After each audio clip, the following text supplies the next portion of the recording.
Today's video is sponsored by Audible. If you've ever wanted to experience classic books in a whole new way, now's your chance. With Audible, you can listen to thousands of audiobooks, from timeless literature to modern bestsellers. Anytime, anywhere. Start your free 30-day trial and support the channel by clicking the link in the description below. Thank you. The Adventure of the Cheap Flat by Agatha Christie. So far, in the cases which I have recorded, Poirot's investigations have started from the central fact, whether murder or robbery, and have proceeded from thence by a process of logical deduction to the final triumphant unravelling. In the events I am now about to chronicle, a remarkable chain of circumstances led from the apparently trivial incidents, which first attracted Poirot's attention, to the sinister happenings which completed a most unusual case. I had been spending the evening with an old friend of mine, Gerald Parker. There had been, perhaps, about half a dozen people there besides my host and myself, and the talk fell, as it was bound to do sooner or later wherever Parker found himself, on the subject of house hunting in London. Houses and flats were Parker's special hobby. Since the end of the war, he had occupied at least half a dozen different flats and maisonettes. No sooner was he settled anywhere than he would light unexpectedly upon a new find, and would forthwith depart bag and baggage. His moves were nearly always accomplished at a slight pecuniary gain, for he had a shrewd business head, but it was sheer love of the sport that actuated him, and not a desire to make money at it. We listened to Parker for some time with the respect of the novice for the expert. Then it was our turn, and a perfect babel of tongues was let loose. Finally, the floor was left to Mrs. Robinson, a charming little bride who was there with her husband. I had never met them before, as Robinson was only a recent acquaintance of Parker's. "Talking of flats," she said, "have you heard of our piece of luck, Mr. Parker? We've got a flat, at last, in Montague Mansions." "Well," said Parker, "I've always said there are plenty of flats, at a price." "Yes, but this isn't at a price. It's dirt cheap. £80 a year." But Montague Mansions is just off Knightsbridge, isn't it? Big, handsome building. Or are you talking of a poor relation of the same name stuck in the slums somewhere? No, it's the Knightsbridge one. That's what makes it so wonderful. Wonderful is the word. It's a blinking miracle. But there must be a catch somewhere. Big premium, I suppose? No premium. No Oh, hold my head, somebody, groaned Parker. "But we've got to buy the furniture," continued Mrs. Robinson. "Ah," Parker brisked up, "I knew there was a catch. For £50, and it's beautifully furnished." "I give it up," said Parker. The present occupants must be lunatics with a taste for philanthropy. Mrs. Robinson was looking a little troubled. A little pucker appeared between her dainty brows. "It is queer, isn't it? You don't think that the place is haunted?" "Never heard of a haunted flat," declared Parker decisively. "No." Mrs. Robinson appeared far from convinced. "But there were several things about it all that struck me as, well, queer." "For instance," I suggested. "Ah," said Parker, "our criminal expert's attention is aroused. Unburden yourself to him, Mrs. Robinson. Hastings is a great unraveler of mysteries." I laughed, embarrassed, but not wholly displeased with the role thrust upon me. "Oh, not really queer, Captain Hastings. But when we went to the agents, Stosser and Paul, we hadn't tried them before because they only have the expensive Mayfair flats. But we thought, at any rate, it would do no harm. Everything they offered us was $400 and $500 a year, or else huge premiums. And then, just as we were going, they mentioned that they had a flat at 80, but that they doubted if it would be any good, our going there, because it had been on their books some time, and they had sent so many people to see it, that it was almost sure to be taken, snapped up, as the clerk put it.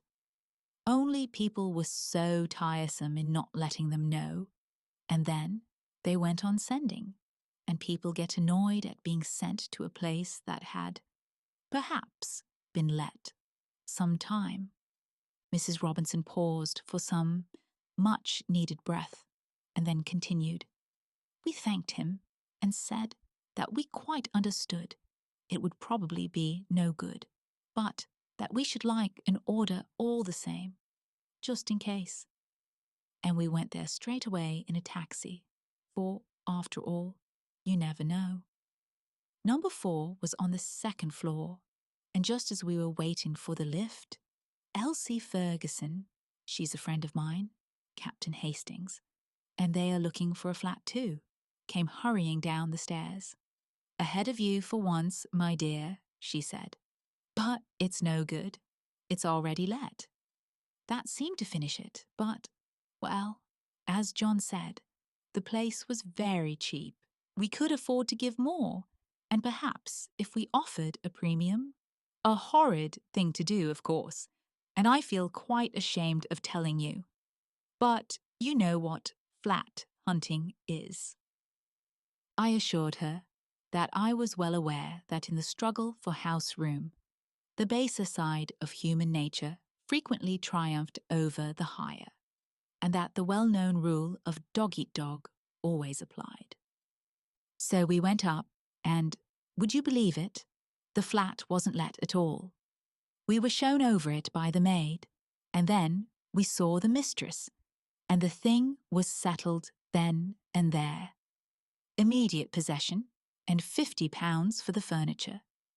We signed the agreement next day, and we are to move in tomorrow. Mrs. Robinson paused triumphantly. "And what about Mrs. Ferguson?" asked Parker.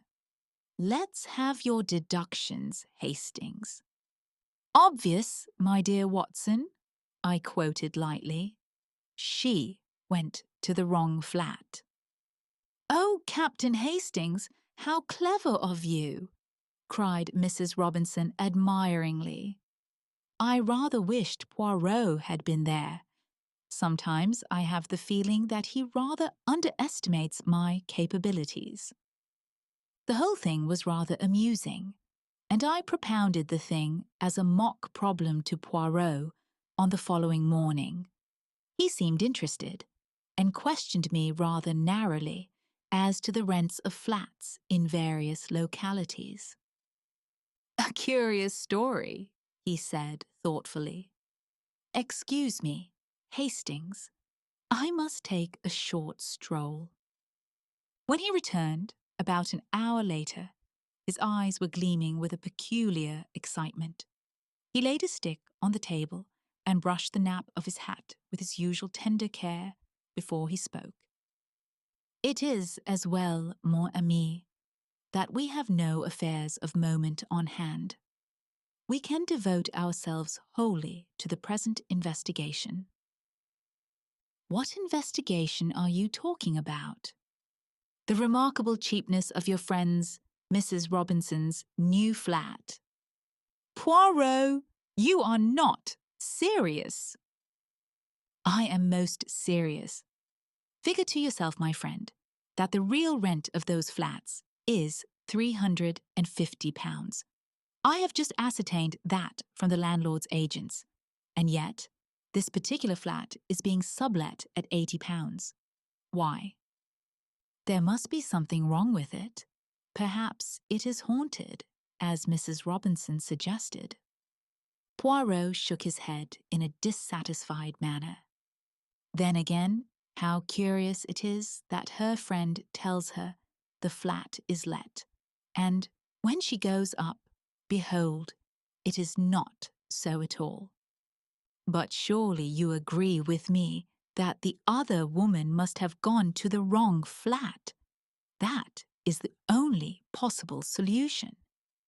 You may or may not be right on that point, Hastings. The fact still remains that numerous other applicants were sent to see it, and yet, in spite of its remarkable cheapness, it was still in the market when Mrs. Robinson arrived. That shows that there must be something wrong about it. Mrs. Robinson did not seem to notice anything amiss. Very curious, is it not? Did she impress you as being a truthful woman, Hastings? She was a delightful creature. Evident, since she renders you incapable of replying to my question. Describe her to me, then. Well, she's tall and fair. Her hair's really a beautiful shade of auburn. Always you have had a penchant for auburn hair, murmured Poirot. But continue. Blue eyes and a very nice complexion and, well, that's all, I think, I concluded lamely. And her husband? Oh, he's quite a nice fellow. Nothing startling. Dark or fair? I don't know. Betwixt and between, and just an ordinary sort of face. Poirot nodded. Yes, there are hundreds of these average men, and anyway, you bring more sympathy and appreciation to your description of women. Do you know anything about these people? Does Parker know them well? They are just recent acquaintances, I believe. But surely, Poirot, you don't think for an instant. Poirot raised his hand. Tout doucement, mon ami. Have I said that I think anything? All I say is, it is a curious story, and there is nothing to throw light upon it, except perhaps the lady's name. Eh, Hastings? Her name is Stella, I said stiffly. But I don't see. Poirot interrupted me with a tremendous chuckle. Something seemed to be amusing him vastly. And Stella means a star, does it not? Famous. What on earth? And stars give light. Voila. Calm yourself, Hastings. Do not put on that air of injured dignity. Come, we will go to Montague Mansions and make a few inquiries. I accompanied him, nothing loath. The mansions were a handsome block of buildings in excellent repair. A uniformed porter was sunning himself on the threshold, and it was to him that Poirot addressed himself. Pardon, but could you tell me if a Mr. and Mrs. Robinson reside here? The porter was a man of few words, and apparently of a sour or suspicious disposition. He hardly looked at us and grunted out, "Number 4, second floor." I thank you. Can you tell me how long they have been here? 6 months. I started forward in amazement, conscious as I did so of Poirot's malicious grin. Impossible, I cried. You must be making a mistake. 6 months. Are you sure? The lady I mean is tall and fair with reddish gold hair and— That's her, said the porter. Come in the Michaelmas quarter, they did. Just 6 months ago. He appeared to lose interest in us and retreated slowly up the hall. I followed Poirot outside. Eh bien, Hastings, my friend demanded slyly, are you so sure now that delightful women always speak the truth? I did not reply. Poirot had steered his way into Brompton Road before I asked him what he was going to do and where we were going. To the house agents, Hastings, I have a great desire to have a flat in Montague Mansions. If I am not mistaken, several interesting things will take place there before long. We were fortunate in our quest. Number 8, on the 4th floor, was to be let furnished at 10 guineas a week. Poirot promptly took it for a month. Outside in the street again, he silenced my protests. But I make money nowadays. Why should I not indulge a whim? By the way, Hastings, have you a revolver? Yes, somewhere, I answered, slightly thrilled. Do you think that you will need it? It is quite possible. The idea pleases you, I see. Always the spectacular and romantic appeals to you. The following day saw us installed in our temporary home. The flat was pleasantly furnished. It occupied the same position in the building as that of the Robinsons, but was 2 floors higher. The day after our installation was a Sunday.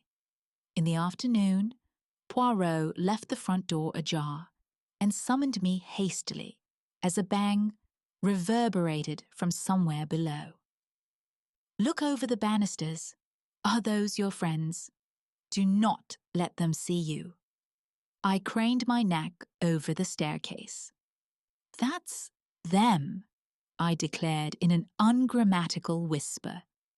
Good. Wait a while. About half an hour later, a young woman emerged in brilliant and varied clothing. With a sigh of satisfaction, Poirot tiptoed back into the flat. C'est ça. After the master and mistress, the maid, the flat should now be empty. What are we going to do? I asked uneasily. Poirot had trotted briskly into the scullery and was hauling at the rope of the coal lift.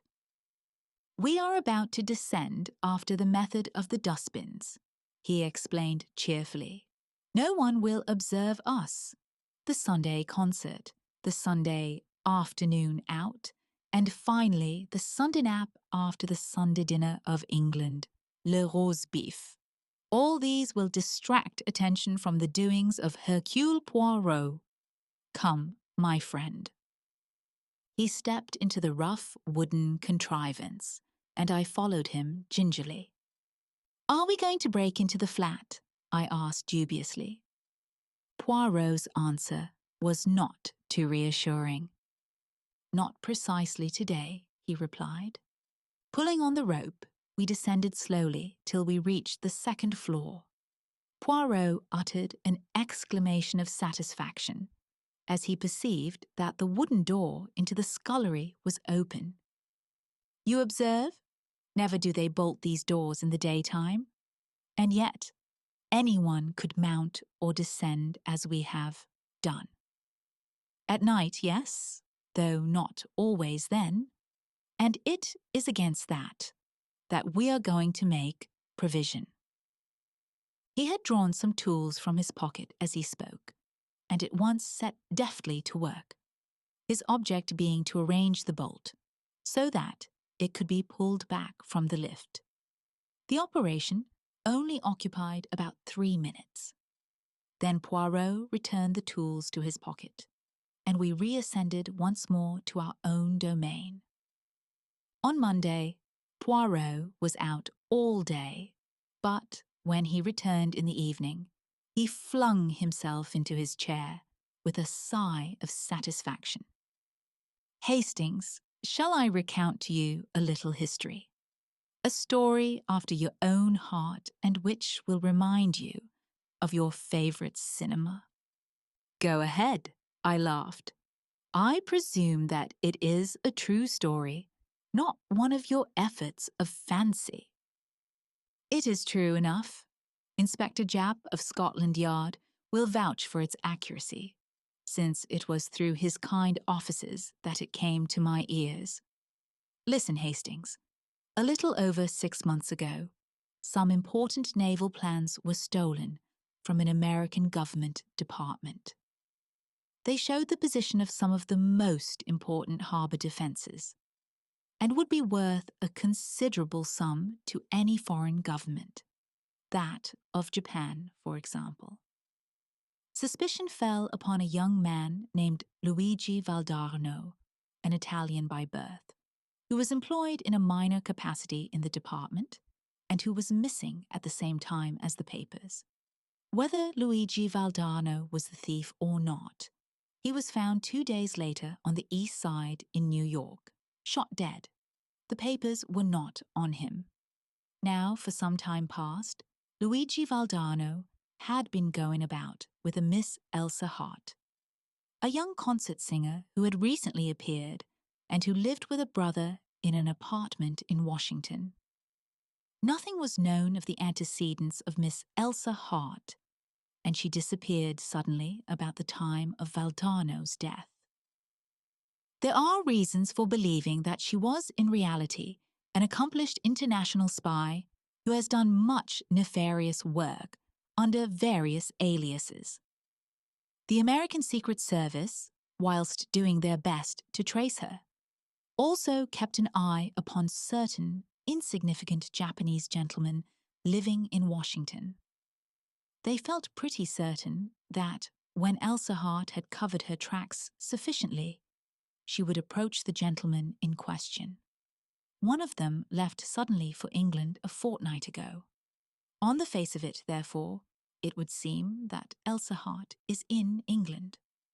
Poirot paused, and then added softly, "The official description of Elsa Hart is height 5 feet, 7, eyes blue, hair auburn, fair complexion, nose straight, no special distinguishing marks." "Mrs. Robinson?" I gasped. "Well, there is a chance of it, anyhow," amended Poirot. "Also, I learned that a swarthy man, a foreigner of some kind, was inquiring about the occupants of number 4 only this morning. Therefore, mon ami, I fear that you must forswear your beauty sleep tonight and join me in my all-night vigil in the flat below, armed with that excellent revolver of yours, bien entendu." "Rather," I cried with enthusiasm. "When shall we start?" "The hour of midnight is both solemn and suitable, I fancy. Nothing is likely to occur before then." At 12 o'clock precisely, we crept cautiously into the coal lift and lowered ourselves to the 2nd floor. Under Poirot's manipulation, the wooden door quickly swung inwards, and we climbed into the flat. From the scullery, we passed into the kitchen, where we established ourselves comfortably in 2 chairs with the door into the hall ajar. "Now we have but to wait," said Poirot contentedly, closing his eyes. To me, the waiting appeared endless. I was terrified of going to sleep. Just when it seemed to me that I had been there about 8 hours, and had, as I found out afterwards, in reality been exactly 1 hour and 20 minutes, a faint scratching sound came to my ears. Poirot's hand touched mine. I rose, and together we moved carefully in the direction of the hall. The noise came from there. Poirot placed his lips to my ear. "Outside the front door, they are cutting out the lock. When I give the word, not before, fall upon him from behind and hold him fast. Be careful, he will have a knife." Presently there was a rending sound, and a little circle of light appeared through the door. It was extinguished immediately, and then the door was slowly opened. Poirot and I flattened ourselves against the wall. I heard a man's breathing as he passed us. Then he flashed on his torch, and as he did so, Poirot hissed in my ear, Allez! We sprang together. Poirot, with a quick movement, enveloped the intruder's head with a light woolen scarf whilst I pinioned his arms. The whole affair was quick and noiseless. I twisted a dagger from his hand, and as Poirot brought down the scarf from his eyes whilst keeping it wound tightly round his mouth, I jerked up my revolver where he could see it and understand that resistance was useless. As he ceased to struggle, Poirot put his mouth close to his ear and began to whisper rapidly. After a minute, the man nodded. Then, enjoining silence with a movement of the hand, Poirot led the way out of the flat and down the stairs. Our captive followed, and I brought up the rear with the revolver. When we were out in the street, Poirot turned to me. "There is a taxi waiting just round the corner. Give me the revolver. We shall not need it now." "But if this fellow tries to escape?" Poirot smiled. "He will not." I returned in a minute with the waiting taxi. The scarf had been unwound from the stranger's face, and I gave a start of surprise. "He's not a Jap," I ejaculated in a whisper to Poirot. "Observation was always your strong point, Hastings. Nothing escapes you. No, the man is not a Jap. He is an Italian." We got into the taxi, and Poirot gave the driver an address in St. John's Wood. I was by now completely fogged. I did not like to ask Poirot where we were going in front of our captive, and strove in vain to obtain some light upon the proceedings. We alighted at the door of a small house standing back from the road. A returning wayfarer, slightly drunk, was lurching along the pavement and almost collided with Poirot, who said something sharply to him which I did not catch. All three of us went up the steps of the house. Poirot rang the bell and motioned us to stand a little aside. There was no answer, and he rang again, and then seized the knocker, which he plied for some minutes vigorously. A light appeared suddenly above the fanlight, and the door was opened cautiously a little way. "What the devil do you want?" a man's voice demanded harshly. "I want the doctor. My wife is taken ill." "There's no doctor here." The man prepared to shut the door, but Poirot thrust his foot in adroitly. He became suddenly a perfect caricature of an infuriated Frenchman. "What you say? There is no doctor. I will have the law of you. You must come. I will stay here and ring and knock all night." "My dear sir." The door was opened again. The man, clad in a dressing gown and slippers, stepped forward to pacify Poirot with an uneasy glance round. "I will call the police." Poirot prepared to descend the steps. "No, don't do that for heaven's sake." The man dashed after him. With a neat push, Poirot sent him staggering down the steps. In another minute, all three of us were inside the door, and it was pushed to and bolted. "Quick, in here." Poirot led the way into the nearest room, switching on the light as he did so. "And you, behind the curtain." "Si, signor," said the Italian, and slid rapidly behind the full folds of rose-colored velvet which draped the embrasure of the window. Not a minute too soon. Just as he disappeared from view, a woman rushed into the room. She was tall with reddish hair and held a scarlet kimono round her slender form. "Where is my husband?" she cried, with a quick, frightened glance. "Who are you?" Poirot stepped forward with a bow. It is to be hoped your husband will not suffer from a chill. I observed that he had slippers on his feet and that his dressing gown was a warm one. Who are you? What are you doing in my house? It is true that none of us have the pleasure of your acquaintance, madam. It is especially to be regretted, as one of our number has come specially from New York in order to meet you. The curtains parted and the Italian stepped out. To my horror, I observed that he was brandishing my revolver, which Poirot must doubtless have put down through inadvertence in the cab. The woman gave a piercing scream and turned to fly. But Poirot was standing in front of the closed door. "Let me by!" she shrieked. "He will murder me." "Who was it that croaked Luigi Valdano?" asked the Italian hoarsely, brandishing the weapon and sweeping each one of us with it. We dared not move. "My God, Poirot, this is awful. What shall we do?" I cried. "You will oblige me by refraining from talking so much, Hastings. I can assure you that our friend will not shoot until I give the word."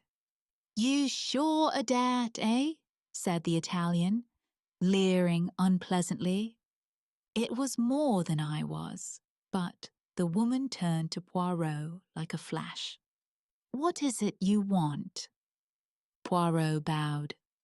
"I do not think it is necessary to insult Miss Elsa Hart's intelligence by telling her." With a swift movement, the woman snatched up a big black velvet cat, which served as a cover for the telephone. "They are stitched in the lining of that." "Clever," murmured Poirot appreciatively. He stood aside from the door. "Good evening, madame. I will detain your friend from New York whilst you make your getaway." "What a fool!" roared the big Italian, and raising the revolver, he fired point blank at the woman's retreating figure, just as I flung myself upon him. But the weapon merely clicked harmlessly, and Poirot's voice rose in mild reproof. "Never will you trust your old friend, Hastings. I do not care for my friends to carry loaded pistols about with them, and never would I permit a mere acquaintance to do so. No, no, mon ami." This to the Italian, who's swearing hoarsely. Poirot continued to address him in a tone of mild reproof. "See now what I have done for you. I have saved you from being hanged, and do not think that our beautiful lady will escape. No, no. The house is watched, back and front. Straight into the arms of the police they will go. Is not that a beautiful and consoling thought? Yes, you may leave the room now, but be careful. Be very careful. He is gone." And my friend Hastings looks at me with eyes of reproach. But it was all so simple. It was clear, from the first, that out of several hundred, probably, applicants for number 4, Montague Mansions, only the Robinsons were considered suitable. Why? What was there that singled them out from the rest, at practically a glance? Their appearance? Possibly, but it was not so unusual. Their name, then? "But there's nothing unusual about the name of Robinson," I cried. "It's quite a common name." "Ah, sapristi. But exactly. That was the point. Elsa Hart and her husband, or brother, or whatever he really is, come from New York and take a flat in the name of Mr. and Mrs. Robinson. Suddenly they learn that one of these secret societies, the Mafia or the Camorra, to which doubtless Luigi Valdano belonged, is on their track. What do? They hit on a scheme of transparent simplicity. Evidently, they knew that their pursuers were not personally acquainted with either of them. What then can be simpler? they offer the flat at an absurdly low rental. Of the thousands of young couples in London looking for flats, there cannot fail to be several Robinsons. It is only a matter of waiting. If you will look at the name of Robinson in the telephone directory, you will realize that a fair-haired Mrs. Robinson was pretty sure to come along sooner or later. Then what will happen? The avenger arrives. He knows the name, he knows the address. He strikes. All is over. Vengeance is satisfied, and Miss Elsa Hart has escaped by the skin of her teeth once more. By the way, Hastings, you must present me to the real Mrs. Robinson, that delightful and truthful creature. What will they think when they find their flat has been broken into? We must hurry back. Ah, that sounds like Jap and his friends arriving. A mighty tattoo sounded on the knocker. How did you know this address? I asked, as I followed Poirot out into the hall. Oh, of course, you had the first Mrs. Robinson followed when she left the other flat. À la bonne heure, Hastings. You use your grey cells at last. Now for a little surprise for Jap. Softly unbolting the door, he stuck the cat's head round the edge and ejaculated a piercing meow. The Scotland Yard inspector, who was standing outside with another man, jumped in spite of himself. Oh, it's only Monsieur Poirot at one of his little jokes, he exclaimed, as Poirot's head followed that of the cat. Let us in, monsieur. You have our friends safe and sound? Yes, we've got the birds all right, but they hadn't got the goods with them. I see. So you come to search. Well, I am about to depart with Hastings, but I should like to give you a little lecture upon the history and habits of the domestic cat. For the Lord's sake, have you gone completely balmy? The cat, declaimed Poirot, was worshipped by the ancient Egyptians. It is still regarded as a symbol of good luck if a black cat crosses your path. This cat crossed your path tonight, Jap. To speak of the interior of any animal or any person is not, I know, considered polite in England. But the interior of this cat is perfectly delicate. I refer to the lining. With a sudden grunt, the second man seized the cat from Poirot's hand. Oh, I forgot to introduce you, said Jap. Mr. Poirot, this is Mr. Burt of the United States Secret Service. The American's trained fingers had felt what he was looking for.